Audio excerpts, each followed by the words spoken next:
Assalamualaikum warahmatullahi wabarakatuh.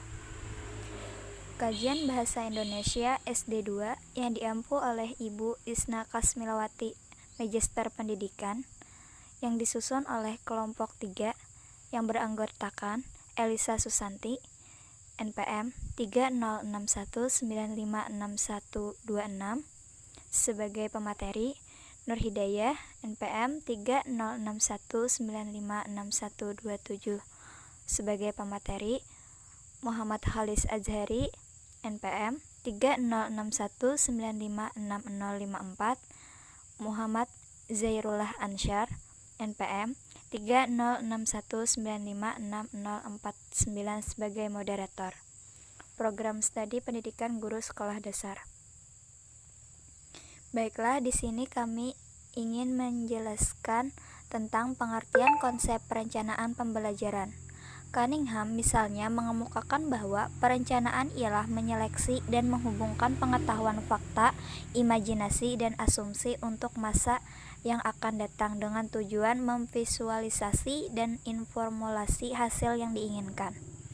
Urutan kegiatan yang diperlukan dan perilaku dalam batas-batas yang dapat diterima yang akan digunakan dalam penyelesaian.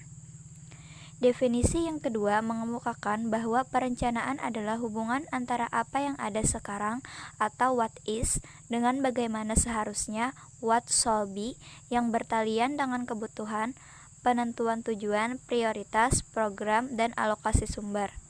Sementara itu, definisi yang lain tentang perencanaan dirumuskan sangat pendek.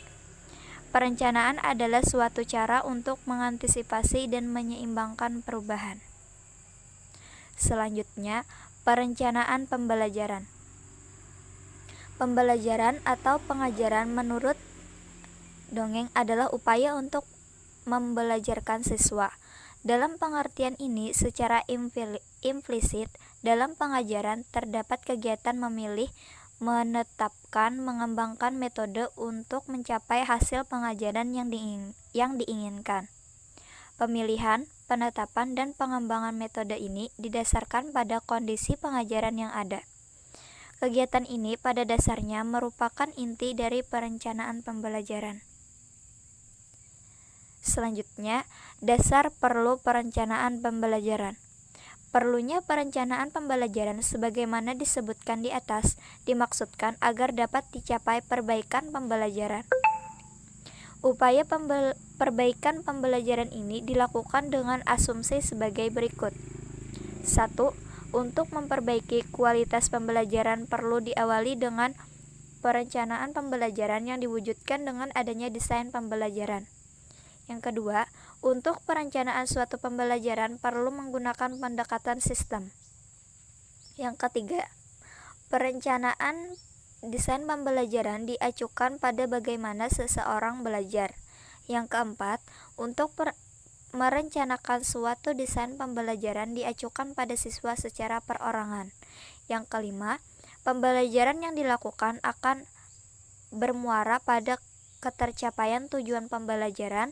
Dalam hal ini akan ada tujuan langsung pembelajaran dan tujuan pengiring dari pembelajaran.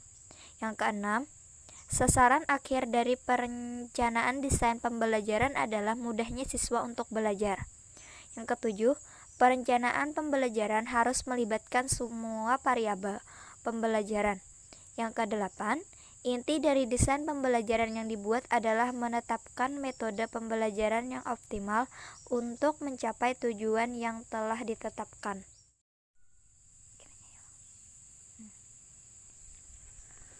Perlunya perencanaan pembelajaran, perbaikan kualitas pembelajaran, pembelajaran dirancang dengan pendekatan sistem, desain pembelajaran mengacu pada bagaimana seseorang belajar, pembelajaran diacukan pada siswa perorangan desain pembelajaran harus diacukan pada tujuan, desain pembelajaran diarahkan pada kemudahan belajar, desain pembelajaran melibatkan variabel pembelajaran, desain pembelajaran menetapkan metode untuk mencapai tujuan. Prinsip-prinsip umum tentang mengajar. Yang pertama, mengajar harus berdasarkan pengalaman yang sudah dimiliki siswa. Kedua, Pengetahuan dan keterampilan yang diajarkan harus bersifat praktis. Ketiga, mengajar harus memperhatikan perbedaan individual setiap siswa. Keempat, kesiapan dalam belajar sangat penting dijadikan landasan dalam mengajar. Kelima, tujuan pengajaran harus diketahui siswa. Dan yang terakhir, mengajar harus mengikuti prinsip psikologis tentang belajar. Tipe-tipe belajar: belajar isyarat, belajar stimulus respon, belajar rangkaian, asosiasi verbal, belajar diskriminasi, belajar konsep, belajar aturan, dan belajar pemecahan masalah. Demikianlah presentasi dari kami. Salah hilap mohon maaf. Wabillahi taufiq wal hidayah. Assalamualaikum warahmatullahi wabarakatuh.